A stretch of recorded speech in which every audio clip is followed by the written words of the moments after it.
La Chine est restée le premier pays en termes de commerce en 2014, malgré l'incertitude croissante concernant l'économie domestique et internationale. Selon Gao Hucheng, le ministre chinois du Commerce, des progrès notables ont été faits au niveau commercial.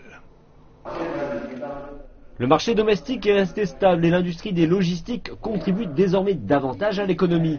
En 2014, le gouvernement a continué à supprimer les obstacles aux investissements étrangers. Des résultats substantiels ont été obtenus dans les négociations commerciales avec la Corée du Sud, l'Australie et les États-Unis. Depuis début 2014, une tendance globale que de nombreux officiels et experts ont indiqué ne pas avoir vu venir a commencé à prendre forme. Il s'agit de la baisse des prix, notamment du pétrole, dont les médias ont beaucoup parlé. La baisse du prix du pétrole brut n'a pas été anticipée. Il semble peu probable qu'il remonte bientôt. Cela avantage la Chine en tant qu'importatrice de pétrole brut. Toutefois, le côté négatif est que cela va impacter les intérêts des compagnies chinoises qui ont des projets dans le domaine de l'énergie à l'étranger. L'économie mondiale se dirige vers une nouvelle norme. L'Union européenne, le plus grand partenaire commercial de la Chine, connaît toujours des problèmes financiers et le Japon voisin est en récession.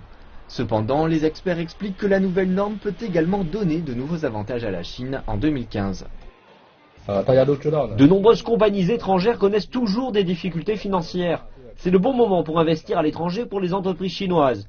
De même, la montée du pouvoir économique de la Chine donne davantage d'influence au gouvernement dans les discussions sur le libre-échange.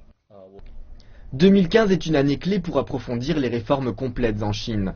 Le ministre Gao Hucheng a préparé un plan de travail en 5 points et 16 tâches spécifiques pour l'année prochaine. Nous continuerons à améliorer l'environnement du marché et à cultiver de nouveaux avantages compétitifs dans le domaine des affaires. De plus, nous poursuivrons les discussions internationales sur le libre-échange et encouragerons le développement du commerce en ligne.